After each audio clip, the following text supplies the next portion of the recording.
A Bíblia diz que Jesus é o caminho, Jesus é a verdade e Jesus é a vida. Vamos trabalhar com a ideia de que a igreja só tem hipócrita. É só na igreja que tem hipócrita. Você imagina isso? Nós estamos reunidos aqui, nós estamos juntos.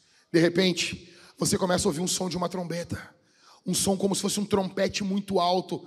E você começa a ouvir esse som, você olha, não tem ninguém no teclado, não tem ninguém com trompete aqui, a bateria está vazia, está tudo vazio, e todos nós começamos a ouvir esse som, e nós começamos a ouvir uma voz chamando o nosso nome.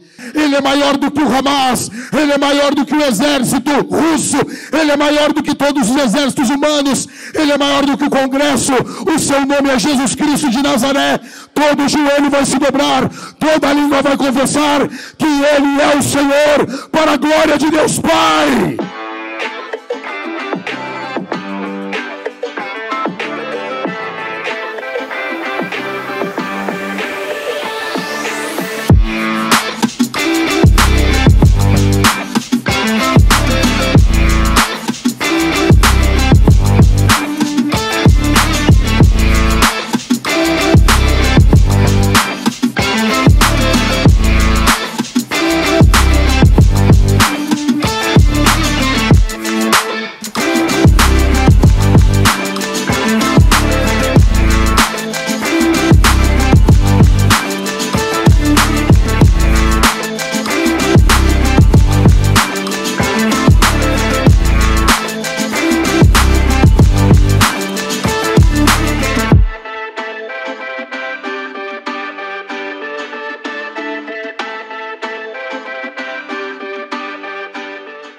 Bom dia, meus irmãos. Meu nome é Jackson, eu sou um dos pastores aqui dessa igreja. É uma alegria muito grande nós estarmos juntos aqui nessa manhã. Muita coisa ocorreu durante essa semana, durante esse último mês aí, né, para podermos alugar esse prédio aqui, virmos aqui para o bairro Humaitá, aqui em Porto Alegre. Eu peço encarecidamente aos irmãos que todos se sentem. Os irmãos que saíram lá para o fundo, voltem aqui para a nave do templo, por gentileza. Todos se sentem. Nós estamos muito alegres, muito felizes. Quero desejar a todos que estão nos visitando aqui, você seja muito bem-vindo. Nós estamos muito felizes em receber você aqui nessa manhã. Ok? Nós estamos em uma série de sermões em Atos dos Apóstolos. Só que durante essa semana, em oração, o Espírito Santo me incomodou profundamente para falar algo fora da série para vocês.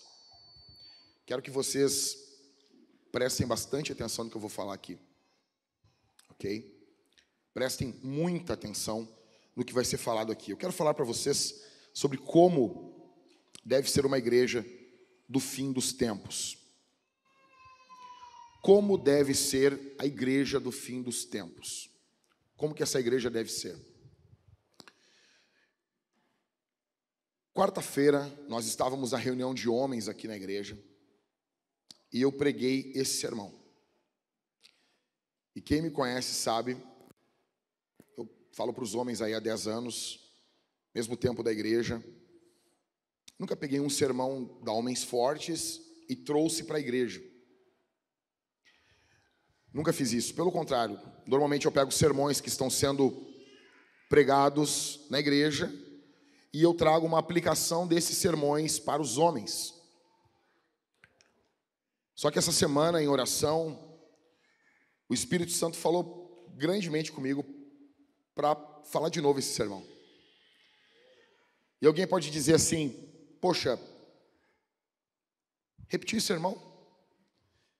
Né? Isso é uma coisa tão... Quero deixar claro para vocês que a questão não é de tempo, não é teológica, não é falta de condições de preparar um sermão novo, não é nada disso. Obedecendo ao Senhor, 2 textos bíblicos vieram à minha mente. O primeiro, de 1 Timóteo, capítulo 4, verso 12, que diz: ninguém despreze você por ser jovem, pelo contrário, seja um exemplo para os fiéis. O pastor, ele precisa ser um exemplo para o povo. Esse papo de não olhe para mim, olhe para Jesus, ele não é bíblico. Atenção aqui, irmãos. Muita atenção aqui. Presta atenção aqui. Esse papo de olhe para Jesus e não olhe para os obreiros, não olhe para os irmãos, esse não é o assunto da Escritura. Então o pastor, ele precisa ser um modelo. E fica claro aqui, em 1 Timóteo, capítulo 4, verso 12, que o pastor é um modelo, e esse modelo escorre, em primeiro lugar, para os homens da igreja. E depois isso escorre para toda a igreja. Veja comigo agora Filipenses capítulo 3 e verso 1 diz assim: quanto ao mais, meus irmãos, alegrem-se no Senhor. Escrever de novo as mesmas coisas não é um problema para mim, e é segurança para vocês. Escrever de novo as mesmas coisas não é um problema para mim, e é segurança para vocês. Ok? Nós estamos vivendo os últimos dias. Estamos ou não estamos vivendo os últimos momentos nesse mundo aqui?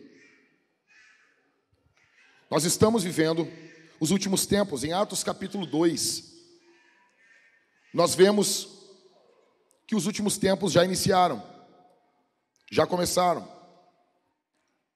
O apóstolo Pedro, quando o Espírito Santo desce, ele fala sobre os últimos tempos. Irmãos, preste atenção aqui.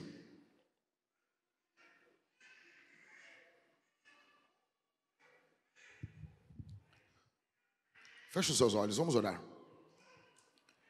Pai nosso, eu peço que o Senhor tenha plena liberdade aqui. Eu peço que tua graça transborde nesse lugar. Em nome de Jesus. Pelo poder do nome, pelo poder do sangue de Jesus. Por favor, Senhor. Em teu nome. Amém. Somente quem estiver trabalhando, irmãos. Todo o resto sentado.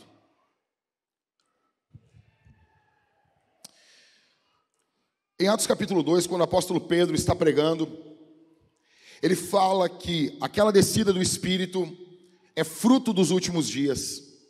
Os últimos dias já iniciaram, os últimos dias já começaram. Mas assim como uma grávida, assim como uma mulher grávida, a gravidez já iniciou no primeiro momento da concepção, no primeiro momento ali onde o espermatozoide encontra o óvulo. Conforme o tempo vai passando, a gravidez vai aumentando, ou o tamanho do feto, do bebê vai aumentando, e isso vai ficando mais claro, até chegar no último dia, o momento do nascimento do bebê. Ela não está mais grávida, conforme o tempo passa, mas o período, o momento do nascimento do bebê se aproxima. Assim são os últimos dias. Os últimos dias iniciaram em Atos 2. Só que nós estamos chegando no final dos últimos dias. Você entende isso? Você entende? Então, eu quero analisar com você em Mateus capítulo 24. Abra sua Bíblia, fica com ela aberta em Mateus capítulo 24. Esse é um sermão profético. Eu quero que você dobre a sua atenção. Nós estamos em uma batalha espiritual aqui. Nós estamos em uma guerra aqui. Existe uma batalha espiritual no mundo que nós estamos vivendo, no período que nós estamos vivendo. Algumas coisas eu quero começar dizendo para vocês. A primeira delas é: não despreze os sinais. Do verso 1 ao verso de número 4, a Bíblia fala em Mateus 24, leia comigo. Jesus saiu do templo e enquanto caminhava, os seus discípulos se aproximaram para lhe mostrar as construções do templo. Ele, porém, lhes disse: vocês estão vendo todas essas coisas? Em verdade lhes digo que não ficará aqui pedra sobre pedra que não seja derrubada. O que Jesus está falando aqui no verso de número 1, Jesus está profetizando a destruição de Jerusalém que ocorreu no ano 70 depois de Cristo. O general Tito, general de Roma, ele invade Jerusalém e ele destrói Jerusalém. Eles destroem tudo. Eles matam mulheres, eles estupram crianças, eles matam idosos e eles destroem o templo, local de adoração. Muito parecido com o que nós estamos vendo hoje através dessa atuação diabólica através do Hamas. O Hamas é uma manifestação visível de uma ordem espiritual de demônios. Eu falei para minha esposa essa semana, até tuitei sobre isso. A impressão que eu tenho é que, de tempos em tempos, alguns demônios, uma legião ou uma potestade, eu não sei, ela se manifesta em ódio aos judeus. E parece que naquele período aonde esses demônios estão tomando pessoas, isso passa a ser algo aceitável, algo negociável. E você pode ver que é uma atuação diabólica, satânica, porque pessoas que até um ano atrás condenavam essas coisas, estão relativizando isso. Você nota que, pela luz natural da consciência, essas pessoas são contra isso. Só que parece que uma chave muda no mundo, e nós estamos revivendo os anos 40 da Alemanha nazista. E se você olhar a história de Israel, você vai ver, de tempos em tempos, há um levante contra Israel. E isso, há mais ou menos 4.000 anos ocorre. E o que Jesus está profetizando aqui, é que Israel seria destruído. Então, no ano 70 depois de Cristo, Jerusalém é destruída. E Jesus está profetizando isso aqui. Verso 2. Ele profetiza no verso 2. Verso 3. Jesus estava sentado no Monte das Oliveiras quando os discípulos se aproximaram dele e, em particular, lhe pediram: diga-nos, quando essas coisas vão acontecer e que sinal haverá da sua vinda e do fim dos tempos? E Jesus lhes respondeu: tenham cuidado para que ninguém os engane. Veja, Jesus profetiza a destruição de Jerusalém. Agora Jesus está sentado, os discípulos chegam perto dele e os discípulos pedem para ele: nos fala, não oculta isso da gente.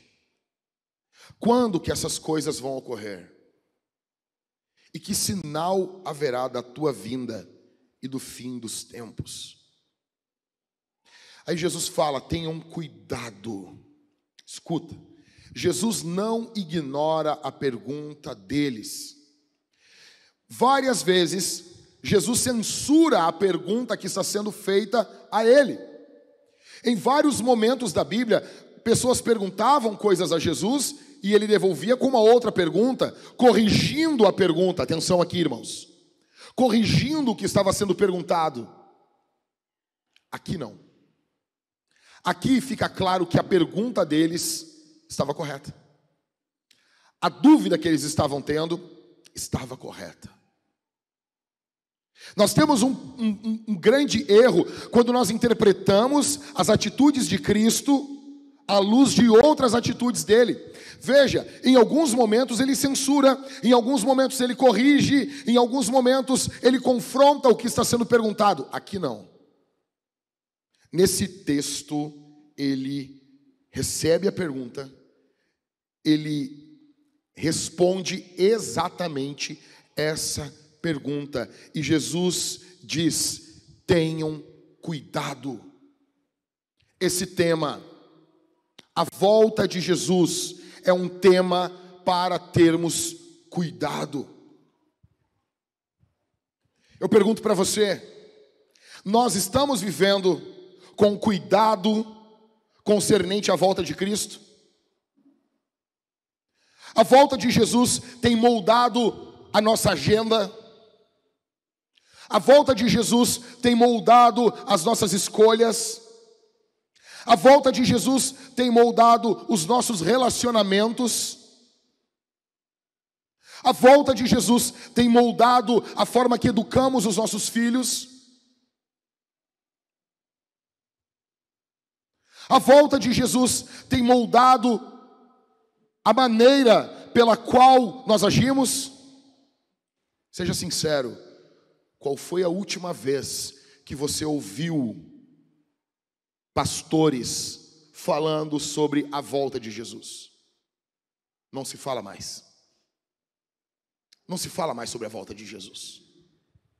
Não se fala mais. A Bíblia em muitos lugares não tem sido tratado com respeito. A volta de Cristo não tem sido tratado com cuidado. Escute isso aqui. Jesus disse: tenham cuidado. Se tem uma coisa que eu aprendi depois de 25 anos lendo a Bíblia, eu aprendi a levar a sério o que Jesus fala. Eu aprendi a colocar peso. Quando a Bíblia fala era uma grande multidão, é porque era. Quando a Bíblia fala que eram poucos, é porque eram poucos. Quando Jesus está falando aqui para nós, tenham cuidado, e ele diz: para que ninguém os engane, concernente à volta de Cristo, concernente a esse assunto, vão surgir muitas pessoas tentando enganar a igreja. Muitas pessoas vão surgir e vão distorcer a volta de Cristo, ou elas vão omitir esse assunto, para que você não pense sobre a volta de Jesus, para que você viva, atenção aqui, irmãos, para que você viva como se Jesus não fosse voltar, para que você viva como se Cristo não fosse voltar, para que você pensasse como se Cristo não fosse voltar. Jesus abre dizendo: tenham cuidado. E agora ele vai dar uma série de sinais. E durante essa semana, muitos pastores, muitos pregadores, homens que eu admiro, vieram a público dizendo: não fique prestando atenção nos sinais. Como assim? Se Jesus mandou eu olhar os sinais, se Jesus falou sobre os sinais, aí surgem pregadores bem intencionados, outros talvez não, querendo chamar a atenção, falar uma coisa diferente, querendo tirar um coelho da cartola para fazer uma mágica diante do povo, para falar uma coisa diferente, para ter mais views na internet, dizendo: ignorem os sinais. Só que a Bíblia diz exatamente o oposto. A Bíblia diz exatamente o oposto. Então a primeira coisa que eu digo para você aqui: não despreze os sinais. Olhe o mundo à sua volta. Quais são os sinais da volta de Cristo? Quais são os sinais que Jesus falou? Não é qualquer um, cara. É o Deus encarnado. É o Deus que se fez homem. É o Filho do Deus vivo. Quais são os sinais? Em primeiro, apostasia. Falsos cristos, falsos profetas, falsas religiões. Olhe comigo, fica comigo com a Bíblia aberta, não feche a Bíblia. Em Mateus capítulo 24, O verso 5 diz: porque muitos virão em meu nome dizendo, eu sou Cristo, enganarão a muitos. Ou seja, os últimos dias serão dias de engano. Os últimos dias serão dias de falsos cristos. Ah, pastor, eu sei, o senhor está falando do Henri Cristo. Não apenas. Não estou falando apenas desses caras que usam coroa de espinho de plástico na cabeça e que arrastam uma meia dúzia de pessoas atrás deles. Não. Eu estou falando de pessoas, de pastores, pregadores, de profetas que se colocam como Jesus, que se apresentam como Cristo para o povo. O Senhor Jesus fala que virão muitos em meu nome dizendo, eu sou o Cristo, e enganarão a muitos. Verso 23. Então se alguém disser a vocês, olhem, aqui está o Cristo, ou ali está ele, Jesus diz, não acreditem, porque surgirão falsos cristos e falsos profetas, operando grandes sinais e prodígios para enganar, se possível, os próprios eleitos. Eis que tenho predito isso a vocês. Jesus está dizendo, eu estou falando isso aqui antes que ocorra. Eu estou predizendo isso. Eu estou falando isso antes. Portanto, verso 26. Se disserem a vocês, eis que ele está no deserto, não vão lá. Ou se disserem, eis que ele está no interior da casa, não acreditem. Os últimos dias serão dias de apostasia na verdade. As pessoas darão crédito à mentira. A Bíblia diz, em 1 Tessalonicenses, por não darem crédito à verdade, haverá um espírito de mentira operando no mundo. O espírito de engano. Nós teremos falsos ministros, um falso evangelho, nós teremos um falso cristianismo, sendo pregado, sendo proclamado, sendo apresentado ao mundo como sendo verdadeiro, mas não é. Toda vez que Deus cria algo, o diabo falsifica. Tudo que Deus faz, o diabo vai falsificar. Tudo que Deus levanta, o diabo cria algo muito parecido, só que distorcido da sua real finalidade. Isso aqui não é brincadeira. Isso aqui envolve a tua eternidade. Veja comigo algumas marcas do falso cristianismo. Primeira, o falso cristianismo ele possui um falso Cristo. Não é o Cristo da Bíblia, não é o Cristo da Escritura, é o Cristo da imaginação. Hoje, domingo, é um dia de grande idolatria no mundo, porque as pessoas estão juntas, estão reunidas, e cada um está adorando o Deus que ela criou na sua mente. Não é o Deus da Bíblia, não é o Jesus da Escritura, mas é um Jesus que ela acha que conhece. É um Jesus baseado na imaginação. Quantas vezes vocês já viram pessoas dizendo, não, você abre a Bíblia e você prega quem é Jesus. E a pessoa diz assim, não. Esse aí não é meu Jesus. O que nós devemos responder? Não é mesmo. É óbvio que não é. É óbvio que não é o teu Jesus. O teu Jesus é um Jesus customizado. É um Jesus ao gosto do freguês. Deixa eu dizer uma coisa para você. Se o teu Jesus nunca contraria você, se o teu Jesus nunca confronta você, o Jesus que você está adorando é um Jesus que foi feito à sua imagem, à sua semelhança, diferente do da Bíblia. E digo para nós pastores também, se o Jesus que nós pregamos nunca contraria a nós pastores, então nós não estamos pregando o Jesus da Escritura. Em primeiro lugar, o falso cristianismo, ele possui um falso Cristo. Segundo, ele possui uma falsa cruz. não precisa de dor, não precisa de negação, não possui nenhuma exigência, nenhuma. Está tudo ok. Quando que você ouviu sobre o custo do discipulado nos dias de hoje? Me diga. Sobre o custo de seguir Jesus. Qual foi o último sermão que você viu estourar no Instagram da vida, no YouTube, falando sobre o custo de seguir o Senhor Jesus? Está sendo pregado nos nossos dias um cristianismo sem cruz, um cristianismo sem negação, um cristianismo sem abandone os seus pecados, abandone a sua vida de maldade e siga Jesus. Não se fala mais nisso.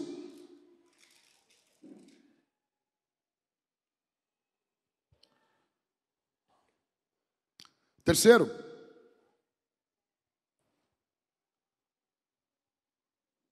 uma falsa conversão. Muitas igrejas correm o risco, e nós corremos esse risco, de nos tornarmos um lugar de pessoas emocionadas. Nós somos gratos a Deus por esse prédio. Nós somos gratos a Deus por esse, quer chamar de palco, de altar, como você quiser. A gente não está fazendo nenhum sacrifício de sangue aqui em cima, então um tablado, sabe, uma plataforma. Somos gratos a Deus por esse púlpito, pelo microfone, mas tudo isso é lixo se Cristo não for o centro. Tudo isso é lixo se nós formos um bando de emocionados, aonde não possui conversão genuína ao Cristo da Bíblia, aonde o Cristo da Bíblia não tem poder sobre os nossos apetites, aonde o Jesus da Bíblia não pode olhar na nossa cara e dizer não, isso é pecado. Tudo isso não vale nada, não vale nada se nós olharmos apenas para as promessas da Bíblia e ignorarmos as suas exigências. Tudo isso não tem valor algum.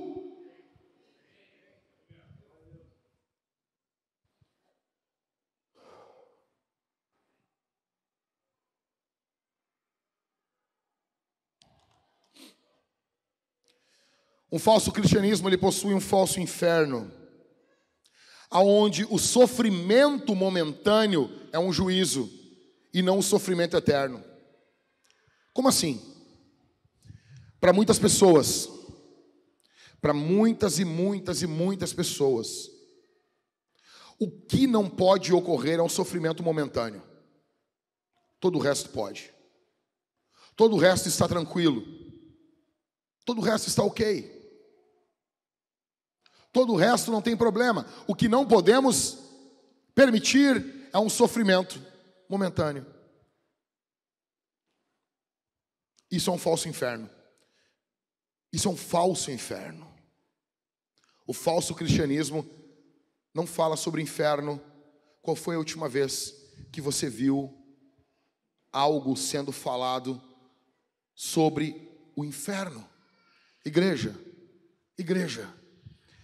os nossos pregadores se tornaram especialistas em botar o povo para dormir, em acalmar as consciências, em não despertar as consciências para o real estado do pecado, para a seriedade do juízo. Você entende isso? Em quinto, um falso cristianismo, ele possui falsos ministros. Falsos ministros do Evangelho, eles não estão comprometidos com o Evangelho, que é a boa nova, que gratuitamente na cruz do Calvário, Jesus salva pecadores. Falsos ministros estão preocupados com o seu bolso. O dinheiro é importante, para a obra de Deus é importante. Mas o dinheiro, ele não é o alvo central de um sermão, ele não é o alvo central de uma igreja. O dinheiro é um meio para a missão. O dinheiro não é o fim das coisas. E falsos ministros estão comprometidos com o dinheiro apenas. Estão comprometidos apenas com grandes montantes de dinheiro. Um falso cristianismo, ele possui falsas igrejas.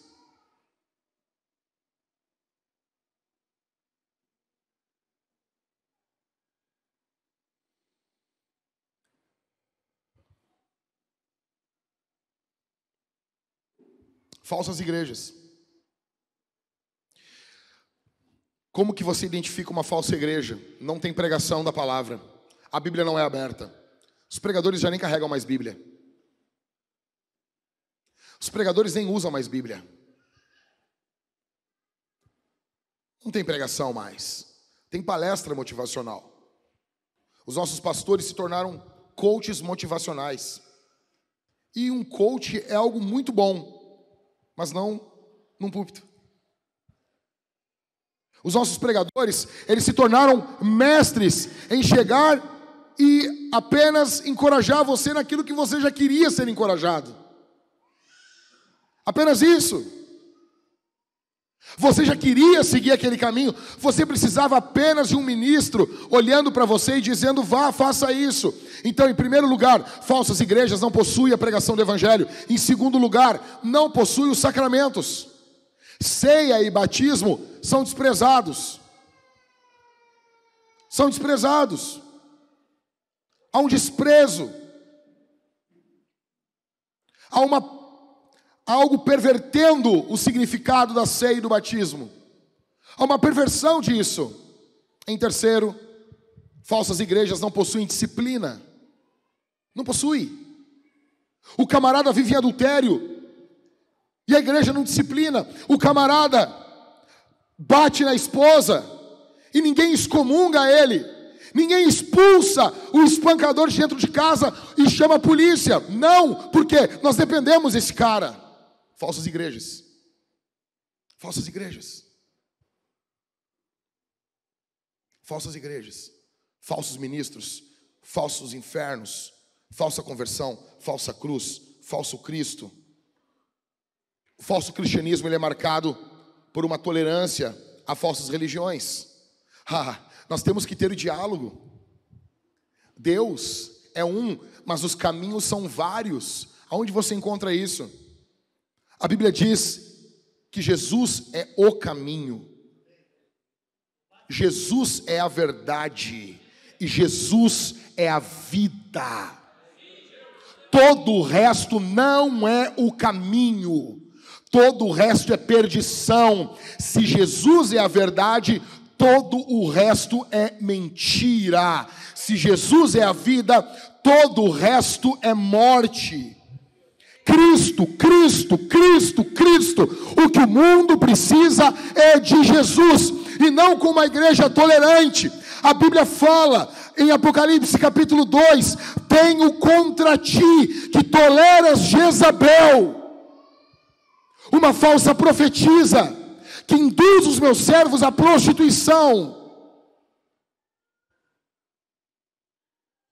A igreja do tempo do fim, ela é uma igreja muitas vezes tolerante com o pecado. Temos que amar. Amar quem? Amar quem? Quem?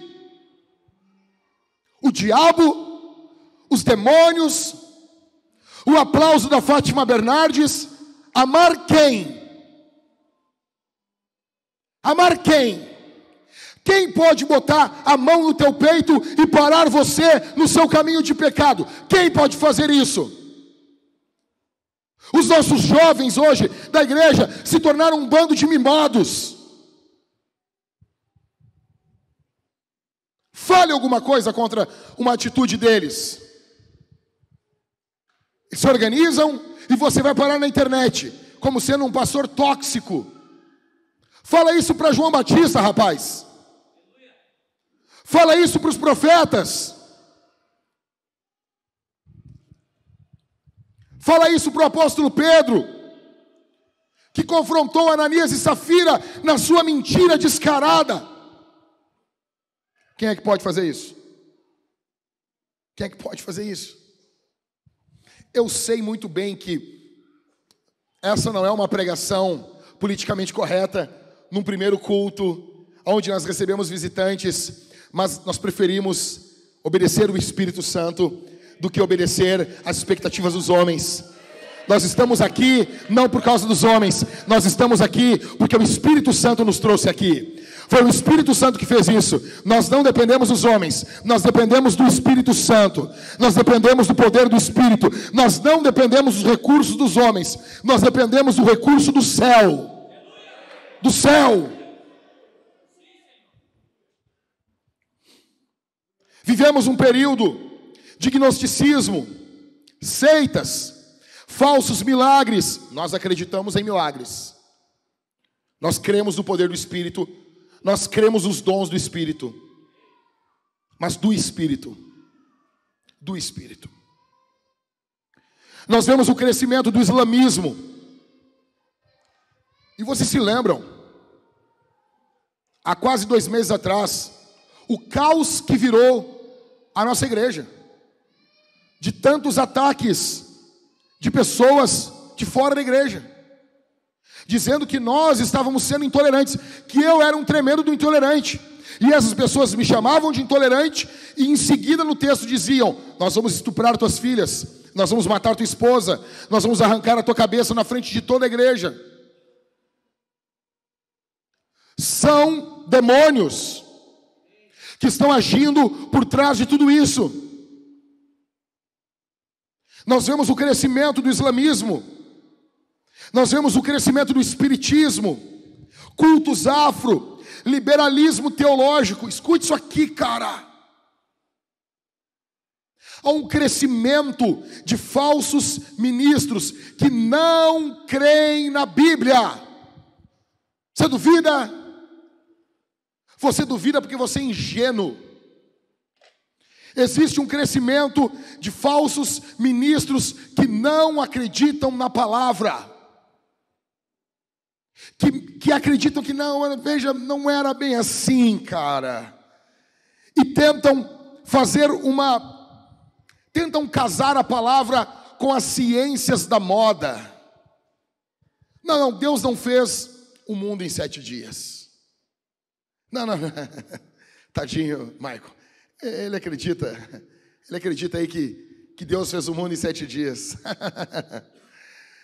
Não, veja, ali não era dias, ali é eras. A palavra ali, ela também aplica a eras. Tá, mas e na hora dos 10 mandamentos? Como é que fica? Não, Adão não é um homem histórico. Adão está se referindo a uma raça, a homens no geral. É fruto de uma evolução. Que desgraça de evolução que cada vez piora, né? Não, Adão, veja, Adão ele tá, e a genealogia, como é que fica? Quando a genealogia vem de Adão, quando que a genealogia, eu não posso levar a sério ela? Que estranho. O liberalismo, ele segue uma ordem de capa a capa da Bíblia. A primeira coisa é que o pregador, ele começa a duvidar da narrativa de Gênesis. Depois ele passa a duvidar dos milagres do Antigo Testamento. Pô, será que o martelo ali flutuou mesmo? Eu acho que não flutuou, né? Foi uma parte meio rasa. Será que o Mar Vermelho abriu mesmo? Não, veja, será que o dilúvio aconteceu? Não, veja. E ele vai duvidando dos milagres do Antigo Testamento. Mas o cristianismo, em tese, ainda está de pé, porque ele ainda acredita que Jesus ressuscitou. Morreu numa cruz e ressuscitou. Aí, já que ele acabou com o Antigo Testamento, ele pula para o Novo, e daí ele começa a duvidar do Novo Testamento, e veja, a multiplicação não foi tão multiplicação, foi que cada um trouxe um pãozinho ali, e houve uma comoção, todo mundo cantando We Are The World, do Michael Jackson, Salve a África, todos estão felizes, de mãos dadas, cantando uma linda canção, e cada um trouxe o seu pão, abriu sua lancheira, abriu quem é antigo se lembra, pegou a sua bolachinha, a Maribel, ali, e... aqui eu acusei a minha idade. E foi tudo muito lindo. Todos tomaram um quisuco. E veja, não foi do jeito que está ali. Mas não, eu acredito que Jesus ressuscitou dos mortos. Então ele acaba com os milagres do Antigo Testamento. Daí ele acaba com os milagres do novo. Aí fica de pé apenas 3 eventos, se segurando na mente do pregador. Quais são os 3 eventos? A morte de Jesus na cruz, a ressurreição dos mortos e a volta de Jesus.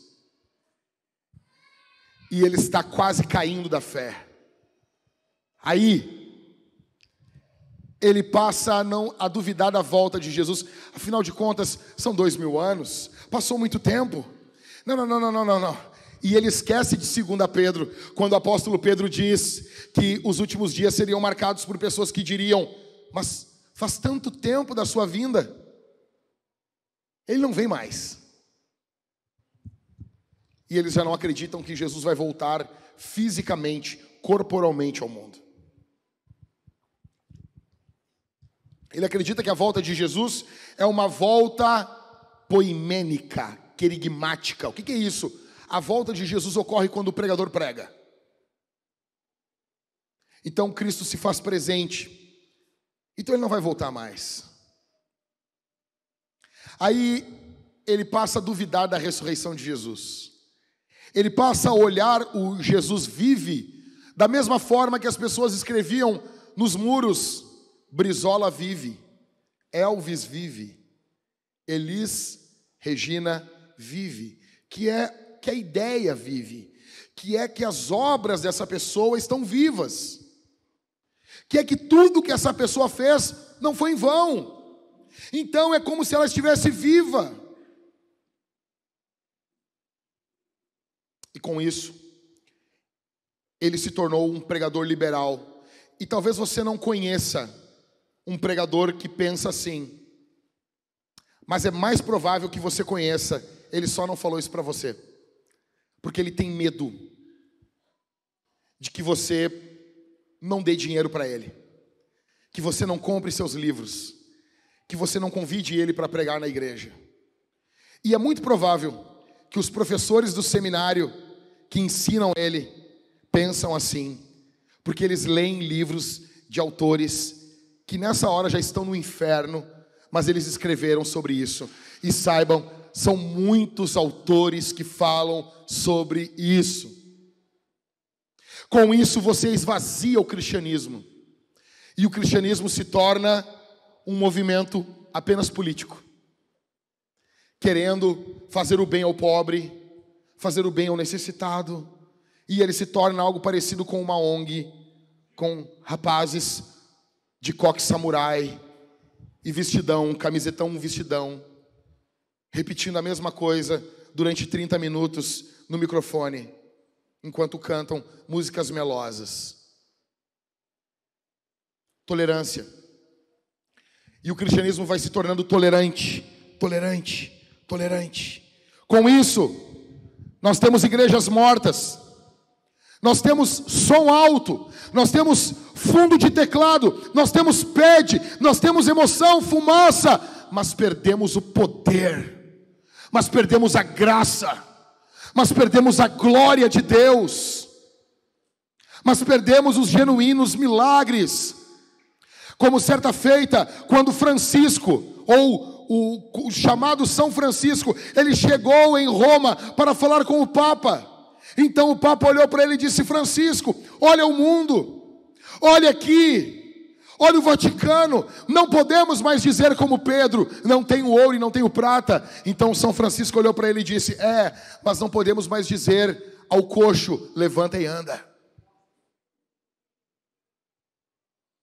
Com isso, nós temos igrejas mortas, pregadores mortos, perdemos a plantação de igreja, não pensamos em plantar, pensamos em arrebatar membros de outras igrejas, não queremos mais pregar o evangelho, os membros se tornaram consumidores, o púlpito se tornou um balcão, o evangelho se tornou uma mercadoria, o pregador se tornou um vendedor, e com isso perdemos a nossa atividade profética no mundo. E no meio disso tudo, Jesus está às portas. Jesus está às portas, e nós temos o evangelho para comunicar ao mundo. Se, em primeiro lugar, a marca do fim dos tempos, dada por Jesus em Mateus 24, é a apostasia, que é o abandono da fé, A igreja dessa última hora precisa ser uma igreja crente. Escuta, eu vou repetir isso aqui. Se a primeira marca dos últimos dias é uma apostasia, como deve ser a igreja dos últimos dias? Crente, com fé. Não fé, eu tenho fé que a coisa vai melhorar. Isso não é fé, isso é bobagem. Isso é bobagem. A fé, ela tem um alvo. O próprio Senhor disse: tendes fé em Deus. Nós cremos que o Senhor vai fazer. A nossa expectativa, a nossa identidade está em Jesus. Então, você precisa guardar a tua fé. Você precisa alimentar a tua fé. Você precisa acordar de manhã, ter um relacionamento com a Escritura, fazer o seu devocional, ter um momento a sós com Deus. Isso não se fala mais hoje. Jesus está voltando, igreja. Jesus está voltando. Em breve, nós vamos ouvir o toque da trombeta. Nós vamos ouvir um tremor, a terra tremendo, os anjos tocando as trombetas, o sinal de Cristo no céu, Jesus voltando sobre as nuvens, todo olho vendo a volta de Cristo.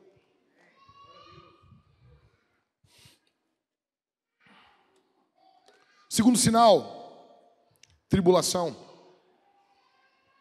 Mateus 24, do verso 9 ao verso 10 e depois do verso 21 ao verso 22. Vocês serão entregues para serem maltratados e eles os matarão. Vocês serão odiados por todas as nações por causa do quê? Do quê, Vintage? As pessoas nos odeiam. Não é porque tem coisas erradas na igreja, porque sempre teve. O ódio das pessoas, escute isso aqui. Hoje, apareceu para mim um vídeo de uma moça xingando uma judia e chamando a judia de nazista. E ela tentando arrancar a bandeira de Israel e chamando a menina de nazista.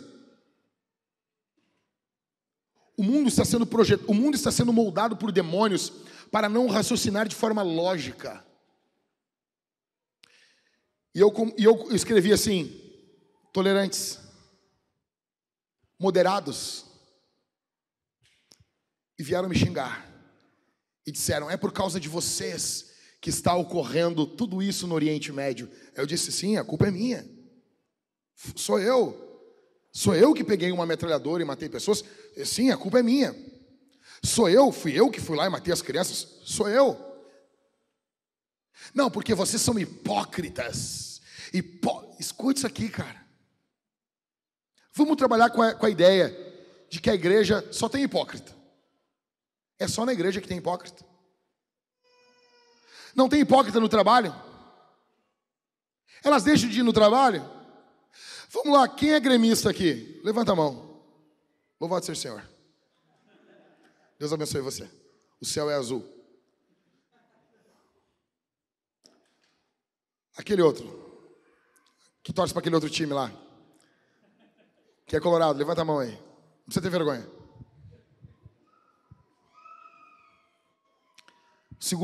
A segunda maior torcida do Rio Grande do Sul está aqui, vocês podem ver. Veja, tem hipocrisia no Inter ou não tem? Tem hipocrisia no Grêmio? Tem. Você deixou de ser colorado? Você deixou de ser gremista? Mas é só com a igreja que eles fazem isso. Só a igreja. É só a igreja. É só a igreja que as pessoas falam assim: não, veja, a igreja tem muitos hipócritas. Calma, florzinha do dia. Tem lugar para mais um, pode entrar. Pode entrar. Você é bem-vindo aqui, pode entrar. Jesus fala: vocês serão entregues para serem maltratados e eles matarão vocês. Vocês serão odiados por todas as nações por causa do meu nome.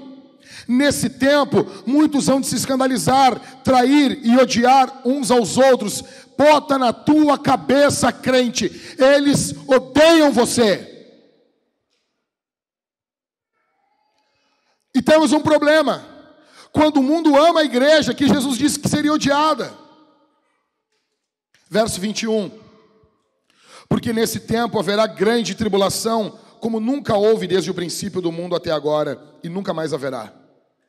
Não tivessem aqueles dias sido abreviados, ninguém seria salvo. Mas por causa de quem?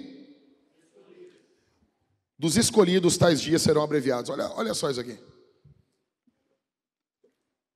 Jesus está falando de um período de angústia, de dor, de perseguição de fora e traidores do lado de dentro. Jesus fala no verso 21 que o tempo vai ser abreviado. Aí vai ter muitas pessoas aqui hoje que vão dizer assim: peraí, pastor. Não, pastor. O senhor está falando agora da grande tribulação, pastor. Não, veja bem. Eu vou subir. Aqui vai ficar a grande tribulação, pastor. Fica tranquilo, não. Isso não é para nós. Deixa eu explicar uma coisa para você. No que envolve escatologia, nós temos uma certeza: Jesus vai voltar. Os demais acontecimentos, eles são discutidos. Então hoje, majoritariamente no mundo, os cristãos, eles são pré-tribulacionistas. O que é isso? Que acreditam que Jesus volta antes da grande tribulação. Volta antes. Ah, pastor, claro, eu aprendi isso aí na igreja. Tem uma pinha lá, eu aprendi, pastor. Não, fica tranquilo. E se eu te disser que essa posição, ela é nova? Ela deve ter, não chega a 200 anos. Peraí, pastor, o senhor está querendo falar? Não, veja, calma. O fato de uma posição teológica ser nova não faz dela falsa. Mas, durante a história da igreja, vários cristãos acreditaram, e temos muitos hoje vivos, que acreditam que a igreja vai passar pela grande tribulação. Pastor, não. Isso é heresia. Não é heresia. Heresia é dizer que Jesus não vai voltar. Isso é uma visão diferente da tribulação. Há uma discussão, passaremos ou não? E deixa eu explicar uma coisa para você. Eu não quero passar pela grande tribulação. Só que eu tenho que estar preparado. Porque eu quero me preparar para a grande tribulação e não passar, do que não me preparar e passar. Você está entendendo o que eu estou falando? Ou você está, não. Você está entendendo o que eu estou dizendo? Não, veja bem. Não, veja bem você. Jesus está falando aqui para a igreja. Por que Jesus está falando sobre esse período aqui? No período onde o mundo mais vai precisar de uma igreja pregando o evangelho para ele. Não, pastor, veja bem, mas a Bíblia diz que lá em Apocalipse, que Deus vai guardar a gente. Sim. Do mesmo jeito que guardou Daniel dentro da fornalha. Do mesmo jeito que guardou Israel dentro do Egito. Quando veio as pragas, as 10 pragas caíram no Egito. Israel já tinha sido tirado? Eu creio que a igreja vai ser protegida, guardada, mas ela vai passar pela tribulação. Pastor, mas eu ouvi a vida toda. Beleza, você está ouvindo diferente. Mas pastor, e se o senhor estiver errado? Glória a Deus. O que eu mais quero é subir no arrebatamento com os caras apontando o dedo para mim e dizendo: tu estava errado. É nóis. Eu quero estar errado. Só que eu estou me preparando para esse momento. Veja, e talvez você ache que não podemos passar por isso. No século XX que passou, nós tivemos mais mártires do que em toda a história do cristianismo. Chega agora para um conhecido meu, eu não vou falar o nome dele por ética, missionário na África. Chega agora para ele e diz para ele que vai vir uma grande tribulação, ele vai bater em você. Porque quando prenderam ele, forçaram ele a fazer sexo com a sua esposa na frente dos guardas, enquanto eles viam e se masturbavam, e depois eles estupraram ela. Eles tiveram que vir para o Brasil para tratamento psicológico. Missionários. Fala agora para a igreja que está sendo perseguida no mundo islâmico. Fala para essa igreja. Chega para eles assim: não, nós não vamos passar pela grande tribulação. Eles vão rir de você. Eles vão dizer: essa teologia é uma teologia Nutella. Porque a igreja está passando por grande tribulação em muitos lugares do mundo. Mas você olha o cristianismo com base na sua vidinha. Se passaremos ou não, esse não é o ponto. O ponto de Jesus é: se preparem. Se preparem. Se prepare. Porque nós vamos ver crescer o ódio aos cristãos. E não é por causa de nenhum erro da igreja. Nós vamos ver crescer o ódio aos cristãos por causa do nome de Jesus. Por causa do nome de Jesus. Se os últimos dias serão marcados por tribulação, como que tem que ser a igreja dos últimos dias?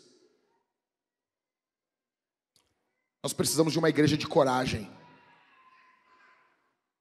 Nós precisamos de uma igreja corajosa. Nós precisamos que você não tenha vergonha de estar sentado no seu trabalho. Me alcança uma cadeira aqui, faz favor. Me alcança aquela cadeira ali. Faz favor. Obrigado. Você está sentado no seu trabalho. E de repente eles começam a falar sobre aborto. E eles começam a defender o aborto. E você está no período de experiência. E eles começam a defender o aborto, e você se coloca de pé. E você diz: só para deixar claro para vocês, o que vocês estão falando não corresponde à verdade. A verdade é isso: aborto é assassinato. Quem defende deveria ser preso. Você pode fazer isso com um sorriso sarcástico no rosto. E você pode não ficar preocupado com o teu dinheiro, porque quem sustenta você é Deus. É Deus. Nós precisamos de uma igreja de coragem, porque se você não tem condições de negar uns pila no final do mês, você não serve para crente. Você está sentado no seu trabalho e de repente eles começam a defender o Hamas. E eles começam a defender, e você se coloca de pé. E você diz: não me admira. Defensores da morte de bebês, defender pessoas tão cruéis e tão diabólicas, que fazem atos tão terríveis. Vocês são passadores de pano para terroristas. Vocês defendem terroristas. Vocês são pessoas perigosas. E vem juízo de Deus sobre vocês. E Deus vai julgar vocês.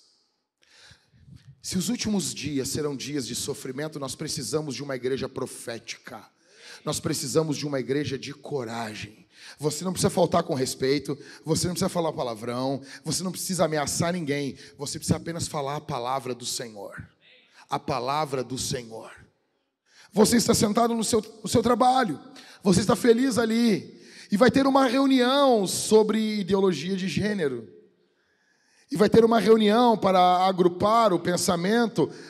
Na verdade, nada mais, nada menos do que uma lavagem cerebral. Você vai se colocar de pé e você vai dizer: eu não faço isso porque eu sou evangélico. Você vai falar essa palavra: não é cristão, eu sou evangélico. Eu sou evangélico. E Deus criou, olha só, olha o meio da corrigida aqui: macho e fêmea. Deus fez macho e fêmea. E eu não vou aceitar de vocês intolerância religiosa. Joga para eles. Joga para eles. Joga para eles. Eu creio assim. Eu penso assim. Eu penso assim. É assim. E deixa pegar fogo. E deixa feder. Ok? Uma igreja profética, uma igreja que não está aliançada, com a cultura. Precisamos de uma igreja corajosa.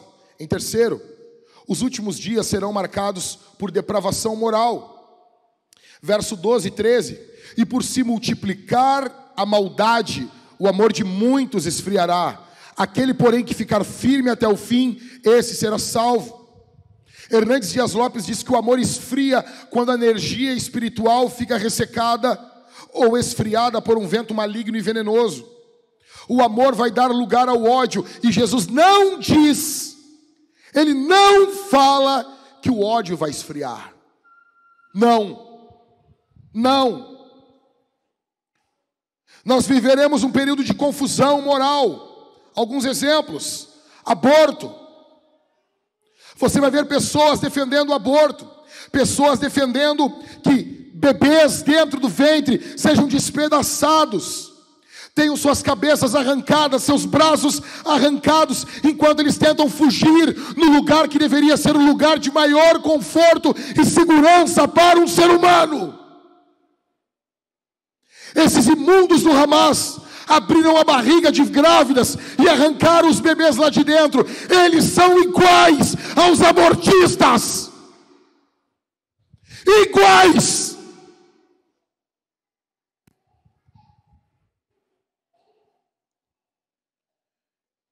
Segundo, desintegração familiar. O sujeito está no segundo, terceiro, quarto, quinto casamento. É o Fábio Júnior Gospel. É a Gretchen do Evangelho. Teu marido está do teu lado. Honra o teu marido. Honra a tua esposa.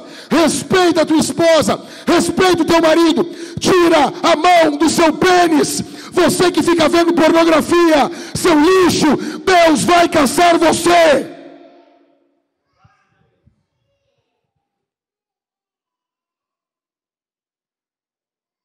Desintegração familiar. Mulheres que estão bebendo do feminismo e vêm trazer esse lixo para dentro da igreja. Aqui não. Aqui não. Se submeta ao seu marido. Ah, pastor, mas e se ele me bater? Chama a polícia. Chama nós vamos chamar a polícia para esse vagabundo.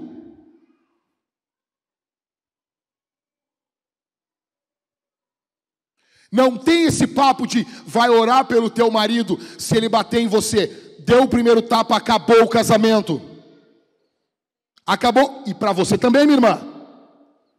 E para você também, minha irmã. Que gosta de fazer barraco e bater no rosto do teu marido. O que faz, pastor? Chama a polícia. Porque se o homem é vagabundo, ela está sendo uma vagabunda também. Chama a polícia para ela também. Então nós vivemos um período de desintegração familiar.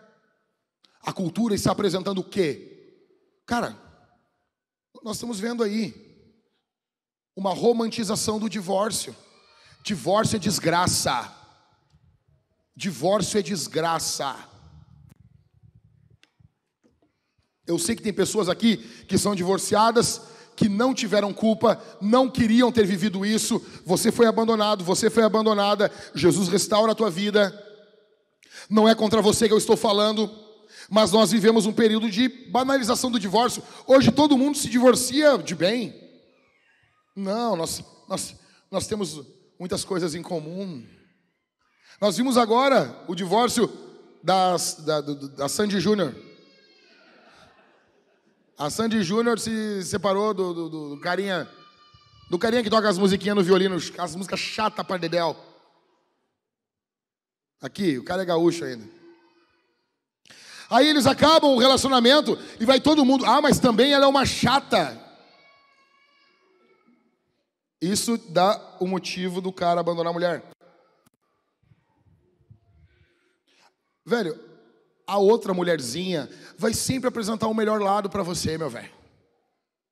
O outro carinha, você, minha irmã, o outro carinha vai sempre apresentar o melhor lado dele para você. Ele só quer transar com você. Ele só quer levar você para a cama e depois abandonar você. Ele não quer honrar você, ele não quer cuidar de você. Desintegração familiar, divórcio. Em terceiro, pornografia. Pornografia. A pornografia. Deixa eu dizer uma coisa aqui. É certo que aqui nesse momento nós temos pessoas que consumiram pornografia essa semana. Você consumiu pornografia essa semana e você está aqui. O Espírito Santo vem aqui a você agora e ordena que você se arrependa do seu pecado. A pornografia, ela é um substituto diabólico, uma falsificação diabólica do sexo. Deus cria, o diabo falsifica. A pornografia deixa você frágil, enfraquece você. Conversava com o pastor Michael ontem. O pastor Michael falou ontem para mim que é uma das maiores, dos principais catalisadores da depressão é a pornografia. Muitas pessoas estão afundadas em depressão, em melancolia extrema por causa da pornografia. E você não consegue se libertar disso. Você não consegue deixar de olhar para mulheres com um olhar pornográfico. Você olha uma mulher e você já despe, já tira a roupa dela na sua mente. Você possui uma mente pornificada. Você já não tem paz. O Espírito Santo vem aqui agora na tua cara e coloca a mão no teu peito e diz: abandone esse pecado agora. Agora, renuncie esse pecado. Se você não matar a pornografia vai matar você, seus filhos, sua esposa, seu esposo e todos ao seu redor. Vivemos um período de crescimento do homossexualismo. Homossexualismo. Vou repetir. Homossexualismo.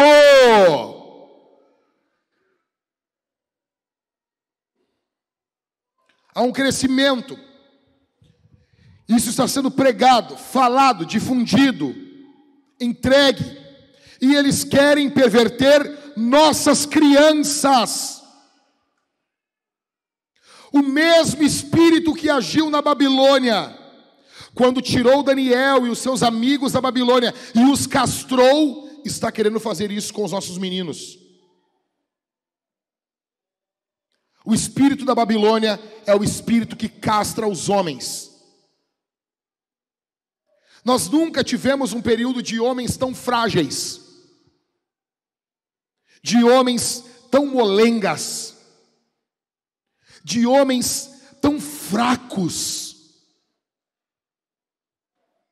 de homens que não se responsabilizam pelas suas casas, pelas suas esposas, seus filhos. A mulher literalmente tem que ficar saindo e resolvendo todas as paradas, porque o cara não faz nada.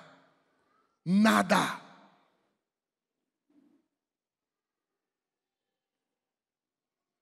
Estamos vivendo um período terrível, aonde eles querem masculinizar nossas meninas. Eles querem tornar nossas meninas masculinizadas. Eles querem feminilizar nossos garotos. Então, se você cria um homem, crie-o para ser um homem. Se você cria uma menina, crie ela para ser uma menina. A pior coisa que você pode fazer a uma menina é criar ela para ser independente. Você precisa criar a sua filha para depender de Deus e ensinar ela a identificar quem é um bom homem. Isso começa com o seu exemplo, como você trata a sua esposa, como você trata as outras mulheres, como você se relaciona com o sexo oposto. Isso começa em você, homem.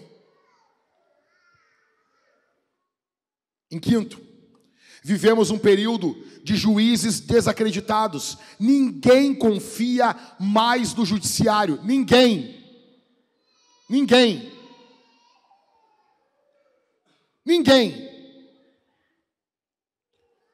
Período aonde não se fala quase mais contra as drogas. Você vê pessoas falando contra a carne. Você vê pessoas falando contra o sal, sendo que Jesus disse, o sal é bom. Está lá. Vai comer um monte de sal, mas Jesus falou. Está lá, Mateus capítulo 5 ou capítulo 6. O sal é bom, está lá. Você pode fazer um quadro disso. Jesus. O sal é bom. Ele comparou a igreja com o sal. Então é algo bom. Ok? Estão proibindo sal, estão proibindo carne. Eles querem tornar você um vegano. Eles querem tornar você um vegano, um molenga. Sem proteína, sem vontade de viver, sem vontade de cantar uma linda canção. As drogas, hoje ninguém fala mais contra. Os nossos jovens estão afundados. Afundados.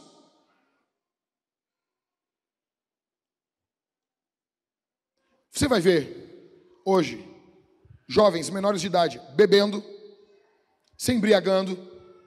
Ah, pastor, mas vocês não são contra a bebida alcoólica. Em 10 anos de igreja, nós tivemos 2 casos de embriaguez que foram confrontados. E não tivemos mais. Aqui nós somos a favor de maturidade, gente madura. E você vai ver jovens se drogando, perdendo suas vidas, destruindo seus neurônios. Em 7º, violência urbana. Você, para fazer um culto aqui à noite, você tem que pensar assim, cara, como que vai ser segurança? Como que vai ser isso? Como que vai ser aquilo? Você não para com o seu carro mais na sinaleira. Período terrível. Em 8º, tráfico de crianças. Quem aqui viu o Som da Liberdade, Sound of Freedom? Saibam, naquele filme, eles fizeram um filme com freio de mão puxado. A situação é muito pior do que aquilo. É muito pior. É muito pior. Crianças somem todos os dias. Por isso eu digo, cuide do seu filho. Cuida do seu filho. Ele tem que ficar onde você vê. Não, mas veja, ali não tem problema. Ali tem, ele pode correr para lá sem eu ver, porque tem uma grade. Quem disse que alguém não pode escalar a grade e arrancar o teu filho dali? Cuide o seu filho. Proteja o seu filho. Semana, agora, a esposa do pastor Alexandre, uma mulher tentou tirar a filha dela na fila do banco. Tentou arrancar a filha dela do colo dela. Isso é sério. Isso é sério. Filho fica no seu colo. Fique de olho. Sabe quanto tempo precisa para roubar uma criança em um supermercado? 1 segundo. Não é 2, não é 3. Eles precisam de 1 segundo de descuido. Eles roubam o teu filho e você nunca mais vai ver o teu filho. Ah, mas aí eu vou criar meu filho numa bolha. Ele vai ser o time bolha. Não. Pelo contrário. Tu não vai criar o teu filho numa bolha. Pega agora ali a Mariana, pega a Maria aqui, ó, e bota no ringue contra o Tyson. Não, eu não quero criar um filho fraco. Eu vou botar aqui, ó, lutar uma luta sem luva com o Belfort. Para fortalecer. Não, pastor. Por que não pode fazer isso? Porque vai matar a criança, é óbvio. Você não identifica que existem perigos que você não pode. Nós não estamos mais nos anos 80. Não dá para o teu filho o teu filho com 8, 7 anos ir sozinho no mercado. Não dá. Não dá. Você não entendeu ainda? Que não dá, não tem como mais. Se a pornografia está aumentando, hoje mais de 70% dos homens consomem pornografia. No que nós estamos vivendo hoje é num caldeirão prestes a explodir. E olhar uma menina, um garoto, sozinho na rua, é um convite para um crime para esses caras. Protejam seus filhos. Proteja os seus filhos.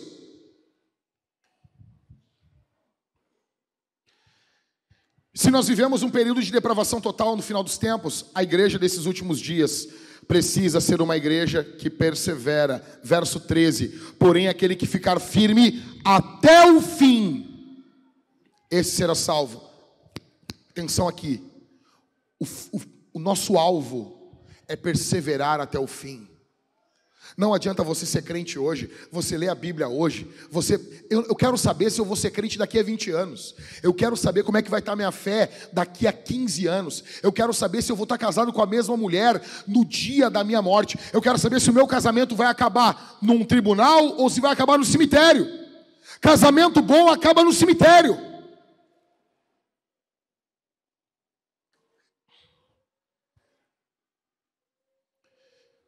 O quarto sinal que Jesus apresenta é o anticristo. Mateus capítulo 24, verso 15. Quando, pois, vocês virem, situado no lugar santo, o abominável da desolação que falou o profeta Daniel. Quem lê, entenda. Olha para mim aqui. A igreja vai conhecer o anticristo. A igreja vai saber quem ele é. A igreja vai conhecer quem é esse cara. E veja, o anticristo vai vir para colocar ordem no mundo. E se o mundo precisa de ordem, para a manifestação do anticristo, o mundo precisa estar um caos. O mundo precisa estar em um cenário caótico, para que o anticristo venha e coloque ordem no mundo. Nós tivemos, em 2 períodos da história, pessoas que prefiguraram o anticristo, profanando o templo. Em primeiro, foi Antíoco Epifânio, que no período dos Macabeus, ali entre o Antigo e o Novo Testamento, ele sacrificou uma porca dentro do templo do Senhor, profanando o templo. Em segundo, ocorreu no ano 70 depois de Cristo, quando Jerusalém foi tomada, como eu falei para vocês, pelo general Tito, e eles profanaram o templo naquele período. O que Jesus está falando é que haverá uma outra profanação. O templo será profanado. E aqui que entra a questão que pessoas dizem que sim ou que não, mas nós devemos ficar atentos a isso. Escatologia se escreve a lápis. Nós devemos ficar atentos a esses sinais. Não temos mais um templo em Jerusalém. Só que Jesus falou que esse homem da iniquidade, que Paulo vai repetir aos Tessalonicenses, ok? Esse homem vai profanar o templo. Se ele vai profanar o lugar santo, é porque terá um lugar santo. Aí pessoas vão dizer, a Bíblia não fala em um terceiro templo. Ok. Mas fala sobre a profanação desse local. Você pode entender que se não tem mais o templo, ou o anticristo já veio, e não faz sentido algum com as profecias, ou quando esse homem aparecer, ele vai ter acesso ao templo em Jerusalém. E ele, num primeiro momento, ele vai se aliançar com Israel. Ele vai, num primeiro momento, se colocar a favor de Israel. Aí você diz, mas será, pastor? Ok, até 1948 não existia Estado de Israel. No ano 70 depois de Cristo, o Estado de Israel foi destruído. E veio por praticamente 1900 anos sem o Estado de Israel.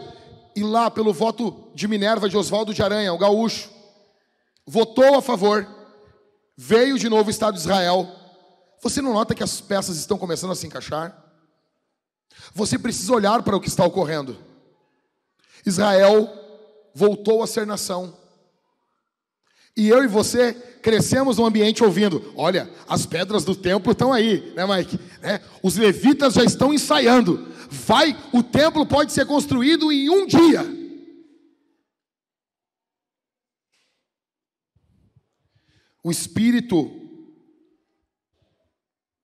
O anticristo, ele vai profanar esse templo. O anticristo vai vir. Só que a Bíblia diz que o espírito do anticristo já está atuando no mundo. O espírito do anticristo atua perseguindo a igreja, procurando o controle mundial e pavimentando o mundo para a chegada desse homem que vai atuar plenamente no poder de Satanás. Quem vai ser o anticristo? Um homem cheio do poder do diabo. O anticristo será um homem com plenitude do poder satânico sobre a sua vida. Se o quarto sinal é esse homem cheio do poder de Satanás, a igreja dos últimos dias precisa ser uma igreja cheia do Espírito de Cristo, que é chamado no Novo Testamento de Espírito Santo. Nós precisamos ser uma igreja cheia do Espírito. A Bíblia diz em Colossenses, capítulo 13, verso 16, que a palavra de Cristo habite ricamente em vocês. Escuta, você acha que você vai ficar de pé nessa última hora, lendo meia dúzia de versículo bíblico, pegando caixinha da promessa? Você acha mesmo que você vai ficar de pé nessa última hora, passando 1, 2, 3 semanas sem invocar o nome do Senhor no interior da tua casa? Você acha que você vai ficar de pé contra as hostes infernais da maldade, sem abençoar tua família, sem impor as mãos sobre a tua esposa, sem invocar a bênção de Deus sobre a tua casa? Você acha que você vai ficar de pé nessa última hora, sem dobrar os teus joelhos, sem jejuar, sem buscar ao Senhor? Não, não, não. O Espírito Santo vem até você aqui essa manhã, quer sacudir você, para que você seja cheio do Espírito, para que você se encha, para que você busque poder, se revista do Espírito, para ficar de pé nessa última hora. Bendito seja o nome do Senhor.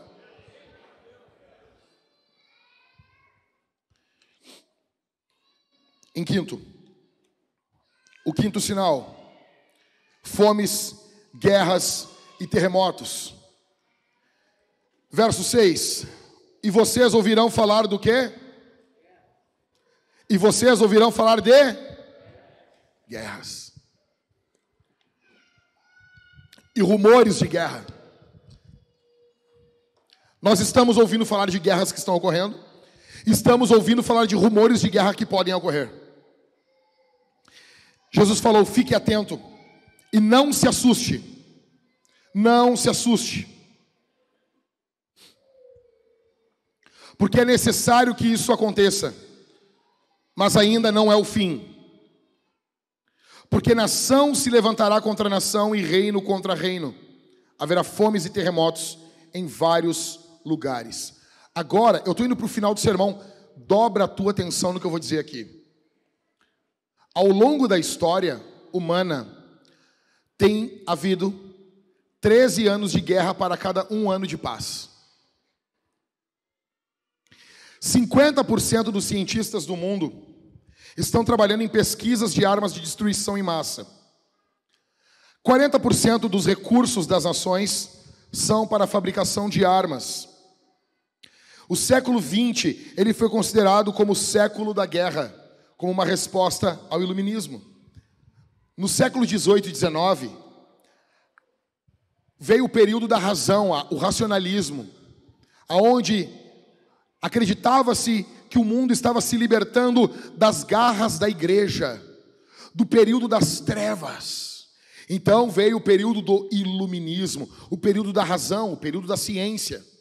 Século XIX, revolução industrial, dinheiro, capitalismo pujante, dinheiro circulando, riqueza. E todos dizendo: chegamos no ápice, estamos bem. Então, no início do século XX, estoura a Primeira Guerra Mundial. E 30 anos depois, estoura a Segunda Guerra Mundial. Na Primeira Guerra Mundial, foram mortos 30 milhões de pessoas. Na Segunda Guerra Mundial, 60 milhões de pessoas. Colocando fim no sonho iluminista. Porque o que muda o homem não é a educação, não é o dinheiro. Ah, como assim, pastor? Não é educação? Educação, o senhor está dizendo que educação não é bom? Que isso? É bom? É bom, é muito bom. Mas isso não transforma o homem. Como assim, pastor? Se transformasse o homem, nós não teríamos celas especiais para pessoas que têm curso superior, porque elas não seriam presas. Eu pergunto para você, antigamente, as pessoas eram mais ou menos alfabetizadas e tinham mais ou menos crime. Hoje, temos mais ou menos educação e temos mais ou menos crime.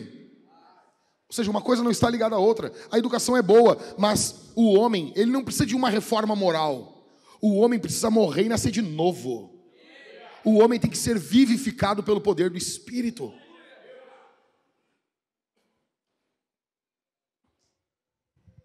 No ano de 46, as cidades de Laodiceia, Hierápolis e Colossos foram submergidas por um grande terremoto. Em 79, Pompeia foi destruída.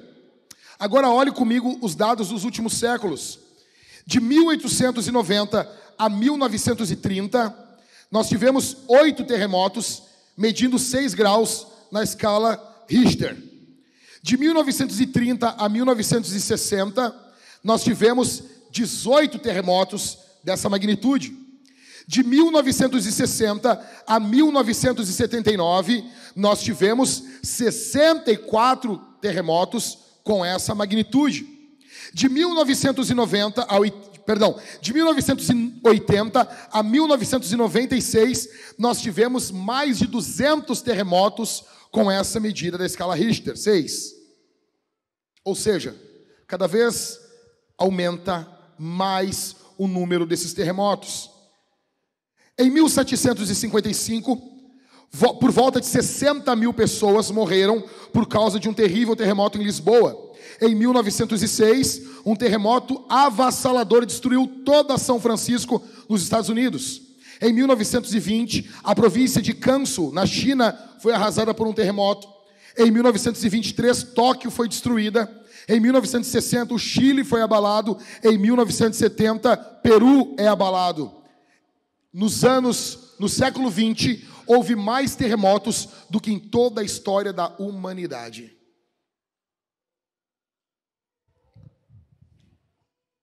Jesus está voltando. Jesus está voltando. Ele falou sobre um período de grandes terremotos. É como se a terra estivesse sendo chacoalhada pelos pecados dos seus habitantes. Eu sei que isso, num período de cientificismo, falar de uma terra que se relaciona com o pecado dos seus habitantes, soa tribal demais, soa primitivo demais. Não, veja bem, as coisas já não são desse jeito. Ok, quando você pensa assim, você pensa do jeitinho que a serpente quer que você pense. A serpente quer que você pense que você tem uma mente evoluída, que esses ensinos de 2000 anos atrás já estão ultrapassados. Afinal de contas, nós evoluímos. Evoluímos aonde? Evoluímos aonde? Se os últimos dias serão marcados por terremotos, por guerras, por fome, a igreja precisa ser uma igreja inabalável. Terremoto é algo que abala as nações. Nós precisamos ser uma igreja inabalável. Nós precisamos ser uma igreja fundamentada na palavra. Nós precisamos ser uma igreja com os olhos em Cristo. Nós precisamos ser uma igreja inabalável. Em último,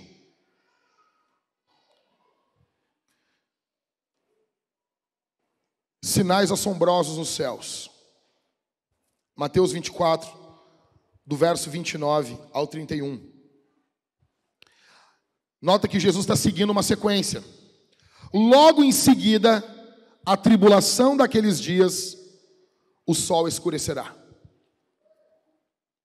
Ou seja, vai haver um eclipse, mas não com a lua. Porque o texto diz, o sol escurecerá, a lua não dará sua claridade. Vai ser um evento muito mais forte do que o que tivemos ontem. As estrelas cairão do firmamento e os poderes dos céus serão abalados. Haverá chuvas de objetos, de pedras, meteoros caindo na terra. Alguns pegam as palavras gregas e dizem que isso seria uma espécie de uma saraiva, que são pedras de 46 a 60 quilos, chovendo na terra. Verso 30. Então, aparecerá no céu o sinal do Filho do Homem. As pessoas perguntam, o que é esse sinal? Alguns teólogos dizem que é como na volta de Cristo teremos trombetas e no céu vai se desenrolar uma gigantesca bandeira. Outros dizem não, é o próprio Cristo, é o sinal. Não importa. O importante é que ele vem. Aparecerá no céu o Filho do Homem. Todos os povos da terra se lamentarão e verão o Filho do Homem vindo sobre as nuvens do céu, com poder e grande glória. E ele enviará os seus anjos com grande som de trombeta, os quais reunirão os seus escolhidos dos quatro ventos de uma a outra extremidade dos céus. Logo em seguida, ou seja, rápido. Algumas pessoas dizem, tá, mas assim, Jack, quando eu ver essas coisas ocorrendo, eu vou me converter. Eu vou seguir no pecado, e quando eu ver chuva de pedra, quando eu ver o sol se escurecer, quando eu ver a lua se escurecer, aí eu vou me converter. Primeiro de tudo, e se você estiver caminhando na rua e uma bala perdida pegar na sua cabeça, vai dar tempo de você se converter? Segundo, se você quer deixar para o último dia para você seguir Jesus, é porque você não o ama, você não vai se converter de coração, você vai ir para o inferno do mesmo jeito. Não existem convertidos de boca na verdadeira igreja de Jesus. Terceiro, você pode estar dormindo. Esse sinal aqui, esses sinais que Jesus fala, o Wayne Grudem diz que eles vão ser rápidos. Eles não vão durar muito tempo. Talvez seja algo de meia hora, de 2 horas. Algo rápido vai ocorrer. Um sinal literal, rápido. Nós ouviremos sons de trombeta. Sons muito altos. A igreja sendo arrebatada ao encontro de Jesus na sua volta. Jesus voltando. Verso 21, do capítulo 21 e verso 28 do Evangelho de Lucas, narrando a mesma coisa, ele diz, ora, quando essas coisas começarem a acontecer, levantem-se e fiquem com a cabeça erguida, porque a redenção de vocês se aproxima. Eu não sei você, mas toda vez que eu ouço um estrondo no céu, eu penso, é Jesus voltando. É Jesus voltando. Pessoas riram de mim. Eu vi uma publicação esses dias. Vocês vão ouvir um pastor que fala que quando ouve um barulho no céu, vai correndo para a janela e olha para o céu para ver se Jesus não está voltando. Eu faço isso. Eu sei de uma coisa. Eu vou errar 1000 vezes, mas vai ter uma que eu vou acertar. Você imagina isso? Nós estamos reunidos aqui. Nós estamos juntos. De repente, você começa a ouvir um som de uma trombeta. Um som como se fosse um trompete muito alto. E você começa a ouvir esse som. Você olha, não tem ninguém no teclado, não tem ninguém com trompete aqui. A bateria está vazia, está tudo vazio. E todos nós começamos a ouvir esse som. E nós começamos a ouvir uma voz chamando o nosso nome. E nós começamos a olhar um para o rosto do outro. E o nosso corpo começa a mudar. A nossa pele começa a mudar. A Bíblia diz em 1 Coríntios capítulo 15 que aquilo que é corruptível precisa se revestir de incorruptibilidade. E você olha para o seu braço e o seu braço está mudando. Você está sendo revestido pelo poder do Espírito e o seu corpo físico começa a mudar. Você olha para o rosto do seu irmão e o rosto dele começa a brilhar. A glória de Deus começa a brilhar. E uma alegria indizível, uma alegria que nós não conseguimos traduzir em palavras, começa a brotar dentro do nosso coração, e a nossa boca começa a se abrir de forma automática, e louvores começam a sair dos nossos lábios, e eu olho para você, você me olha, nós olhamos um para o outro, e começamos a ter certeza, é Ele está voltando, Ele falou que ia voltar, Ele está voltando. Então nós saímos na rua, começamos a olhar o céu, e o céu começa a se desenrolar, e nós começamos com os olhos físicos, contemplar os anjos do Senhor voando por todos os lados. Daqui a pouco nós olhamos para baixo e o nosso corpo começa a flutuar, nós começamos a subir, nós começamos a ir ao encontro do Senhor, e nós olhamos e Ele vem montado em um cavalo branco, poderoso, uma espada espada afiada sai da sua boca, na sua coxa está escrito Rei dos Reis e Senhor dos Senhores. É o nosso general, é o capitão da salvação. O seu nome é Jesus, Yeshua HaMashiach, Alamalahim Kadosh, o de Jesus o Messias, o Deus Santo e Todo-Poderoso. Ele está voltando. Os reis olham para ele, os presidentes olham para ele, todos os governadores olham para ele. A sua glória é poderosa. Ele é maior do que o Hamas, ele é maior do que o exército russo, ele é maior do que todos os exércitos humanos, ele é maior do que o Congresso. O seu nome é Jesus Cristo de Nazaré. Todo joelho vai se dobrar, toda língua vai confessar que ele é o Senhor, para a glória de Deus Pai.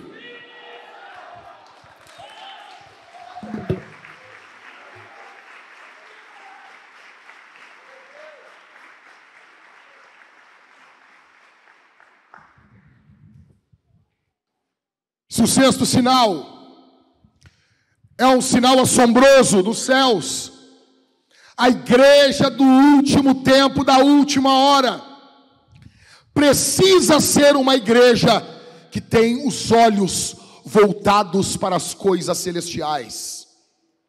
Você e eu somos muito atraídos pelas coisas dessa terra. O apóstolo Paulo falou aos Filipenses: esquecendo-me das coisas que para trás ficam, eu prossigo para o alvo, pela soberana vocação. O que Paulo está falando? No mundo antigo, havia as Olimpíadas do mundo antigo, aonde os corredores corriam em busca de uma premiação, uma coroa de louro, algo simples. O atleta era premiado com uma coroa corruptível, que murchava. Então, enquanto ele corria a sua carreira, pessoas jogavam moedas, pessoas jogavam dinheiro, e ele estava correndo, e aquele dinheiro faria falta. Então ele começa a abandonar a carreira, ele começa a não olhar o prêmio, e ele se abaixa, e ele pega umas moedas, e ele começa a se envolver nas coisas dessa vida, e ele perdia o prêmio. O apóstolo Paulo está falando que nós devemos correr a carreira que nos está proposta. O escritor aos Hebreus diz: olhando firmemente para o autor e consumador da nossa fé, Jesus. Se os últimos dias terão os céus abalados, a igreja dos últimos dias precisa ser uma igreja com os olhos voltados para o céu. Os pés estão na terra, mas a mente está no céu. Deixa eu dizer uma coisa para você: Jesus está voltando. Nós queremos arrumar esse prédio?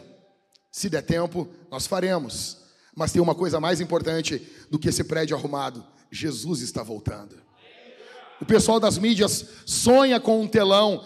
É legal? É, mas nada se compara com o fato de que Jesus está voltando.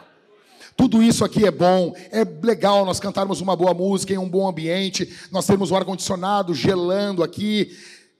Tudo isso é bom, mas nada se compara com a volta do poderoso, do leão de Judá. Nada se compara a isso. Salmo 121 diz: eleva os meus olhos para os montes, de onde me virá o socorro? O meu socorro vem do Senhor, que fez os céus e a terra. O meu socorro não vem dos montes, o meu socorro vem do Senhor, aquele que é mais alto do que os montes. Encerrando, leia o verso 13. O verso 13. Aquele, porém, que ficar... O que diz? Abra a Bíblia aí, crente. Aquele, porém, que ficar firme até o fim, esse será salvo. No meio do sermão eu me foquei até o fim. Eu quero encerrar aqui na palavra firme. A igreja dessa última hora precisa ser uma igreja firme. Firme na santidade. Firme com o Senhor. Firmeza com Jesus e a sua palavra. Você está firme com Jesus. Você não está comprometido com o TikTok. Você não está comprometido com o Instagram, com a série. Deixa eu dizer uma coisa para você. Você não é obrigado a ver todas as séries da Netflix. Você não é obrigado a ver a série mais famosa que todo mundo comenta. Se você quiser ver, você vê. Mas você não é obrigado. Você não vai chegar no céu e dizer assim: Senhor, eu estou aqui. E Jesus vai olhar: ah, eu estou tão feliz. Tu viu as 10 temporadas de Friends? Ah, tu é demais. Tu é sensacional. Tu viu toda The Big Bang Theory. Tu é sensacional. Ah, eu estou muito orgulhoso de ti. Não vai fazer diferença nenhuma.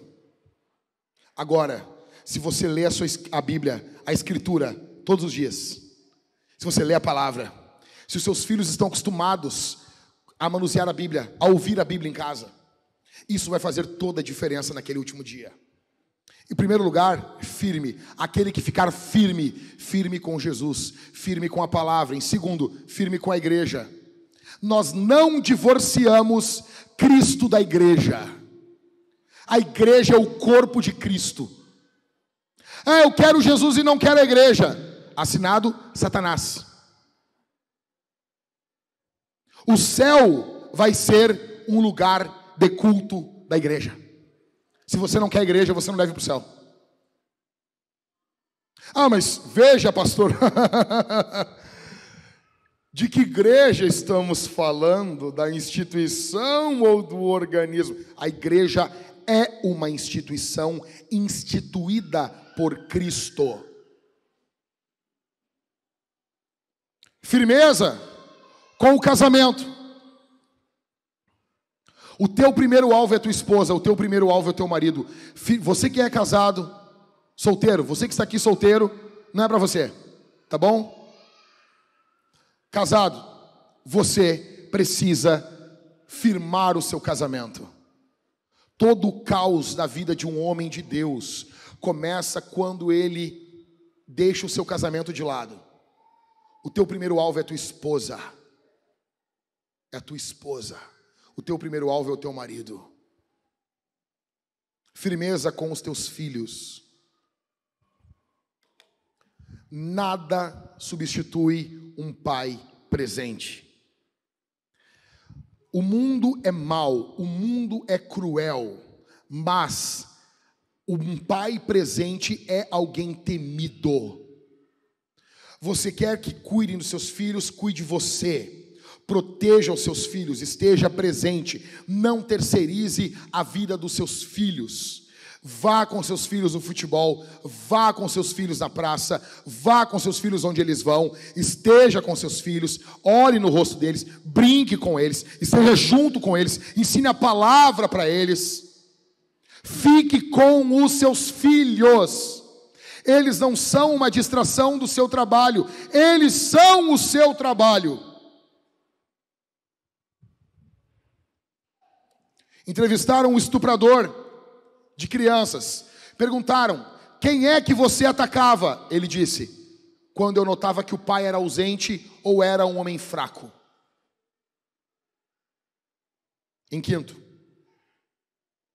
compromisso com a missão. Firmeza com a missão. Nós estamos em missão. Nós estamos avançando. A igreja está avançando. Você está comprometido com isso? Você está comprometido com a missão da igreja? Com a missão de Jesus? Jesus vem aqui, escute isso, cara. Eu falo tanto isso e é capaz de você não valorizar isso. Jesus veio a esse mundo e Ele está enviando a igreja em missão. Você está comprometido com a igreja? Você está comprometido com a missão de Deus? Com a plantação de novas igrejas? Você está comprometido agora com o início da Igreja Soma em Novo Hamburgo? Você está com seu coração transbordando para estarmos lá no primeiro culto da Igreja Soma? Isso mexe com você? Isso traz alegria ao teu coração? Em último, firmeza com o testemunho. Firmeza com o testemunho. Veja, você não vai ver ele se curvando. Nós precisamos de uma igreja que não se curve ao mundo, à cultura do mundo. Nós precisamos de uma igreja que não se curve às palavras do mundo, ao vocabulário, essa nova língua utilizada aí pela cultura, gênero neutro, sabe? É todo esse lixo satânico, que não é linguístico, que não é para ver a inclusão de pessoas, que é para destruir a sociedade, destruir as famílias, destruir a igreja. Nós precisamos ter uma igreja que não se curva, uma igreja que tanto ama, acolhe e não se curva, uma igreja firme, uma igreja que esteja disposta a perder. Eu pergunto para você, como está o seu testemunho onde você está? Você tem testemunhado Jesus? Você tem falado de Jesus? Você tem pregado Jesus? Essa semana que passou, você falou de Jesus para quem? Para quem? Missão não é algo que pagamos alguém para fazer em nosso lugar. Missão é algo que fazemos no poder do Espírito, para a fama do nome de Jesus. Viva essa semana com os olhos fixos na eternidade, lembrando todos os dias que Jesus está voltando. Eu quero que vocês conversem nos GCs essa semana sobre a volta de Jesus, sobre a volta de Jesus, sobre o retorno de Jesus. Ok? Amém, meus irmãos? Essa é a tônica. Essa é a tônica. Jesus está voltando. Ah, pastor, mas sempre teve guerra, pastor. Primeiro de tudo, você está chamando Jesus de mentiroso? Então Jesus errou ao dar esses sinais? É isso? Será que Jesus não deu um sinal que está cada vez mais se intensificando? Terremotos sempre houveram, mas será que isso não está se intensificando? Será que a maldade do mundo não está aumentando? É sério que você quer ser mais esperto do que Jesus? Mas Jesus falou que a hora ninguém sabe.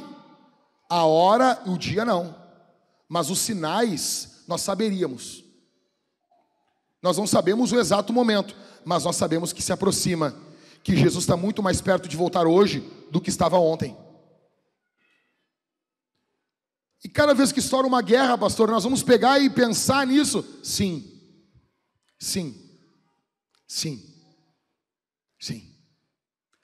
Cada vez que estoura uma guerra, nós vamos lembrar da volta de Jesus.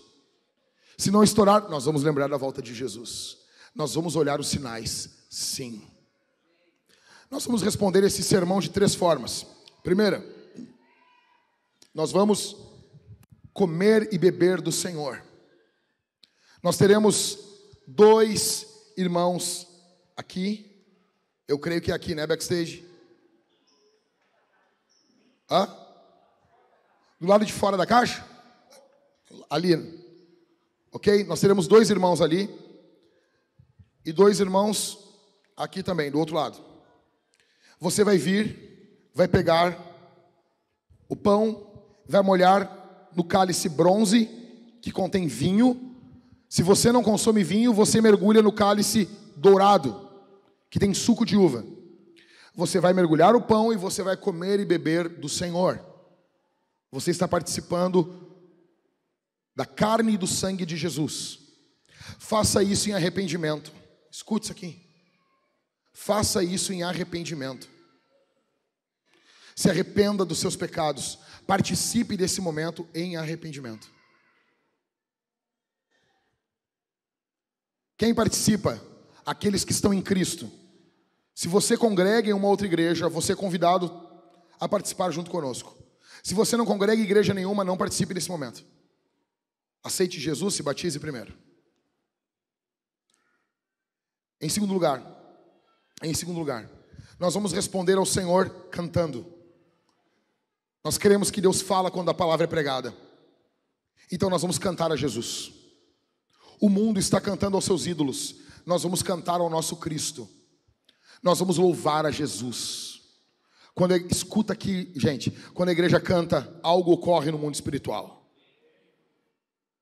Quando o povo de Deus canta, algo ocorre. Nós vamos cantar a Jesus.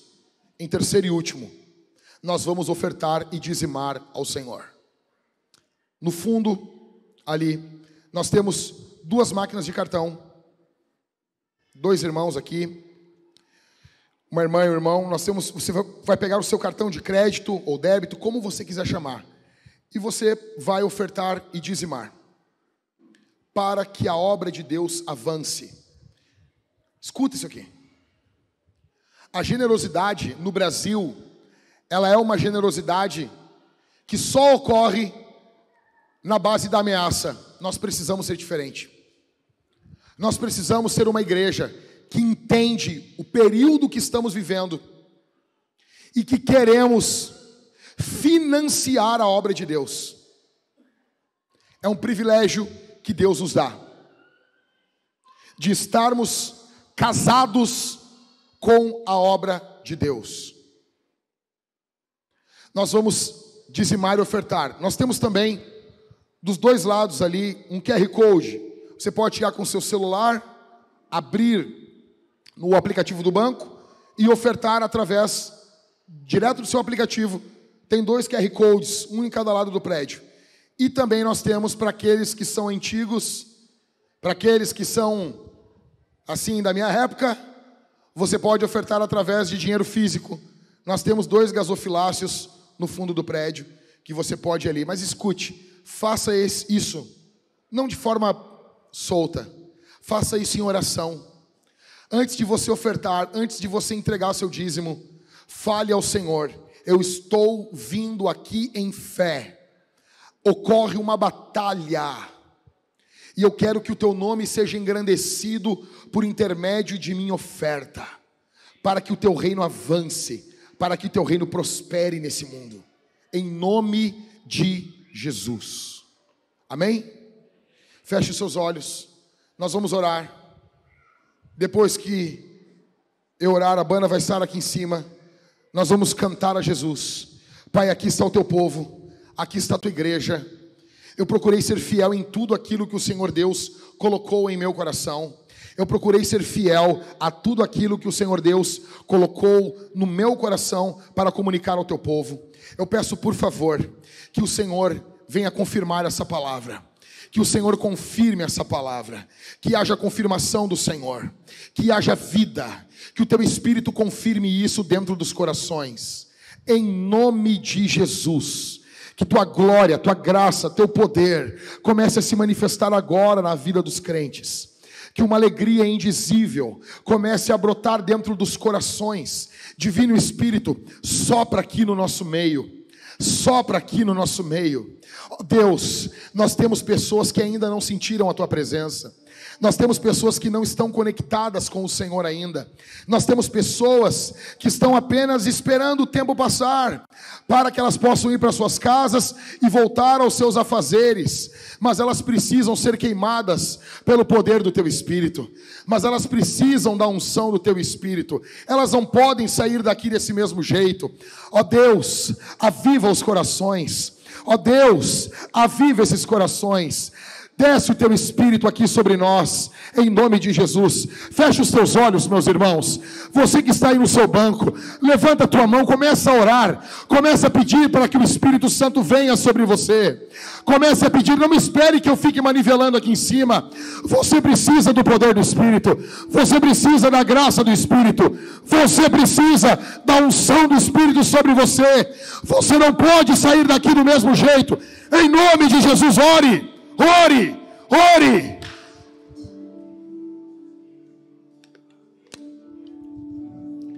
Levante a voz e ore, meu irmão. Nós estamos em uma guerra. Declare guerra contra o império das trevas. Declare guerra contra Satanás. Declare guerra.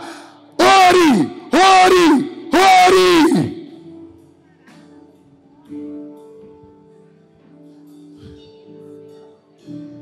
Peça poder do Espírito, peça a unção do Espírito, peça a presença do Espírito, peça, Espírito Santo, vem sobre os meus filhos. O mundo quer tragar os meus filhos. Ore pelos seus filhos. Peça poder do Espírito sobre você. Peça a unção de Deus sobre você. Ore a Deus, ore a Deus, ore a Deus. Ore a Deus. Como você pode ficar indiferente, meu irmão? Como você pode ficar indiferente? Ore a Deus, peça poder sobre você. Os moços lá do fundo, levante as mãos, descruze os braços, ore a Deus, não fique me olhando. Ore, ore. Quem está na organização do culto, ore a Deus com os olhos abertos. Se você não pode fechar os olhos, porque você está trabalhando, levante as mãos bem alto. Os dois moços lá no fundo, lá, levante as mãos e ore, ore, ore, ore. Você não é um profissional, eu não sou um profissional, nós estamos na presença do Senhor. Ore. Todos vocês, quem está no som, ore. Quem está aqui, ore. Ore. Ore. Clame ao Senhor.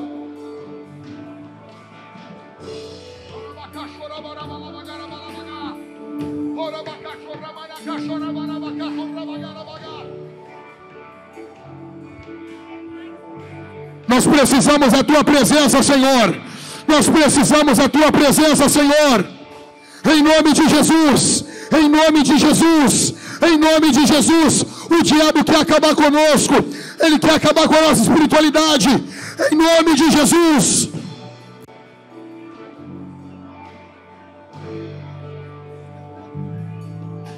Vem, Divino Espírito. Vem mais, Divino Espírito. Isso aqui é pouco, Divino Espírito. Nós precisamos de mais, Divino Espírito.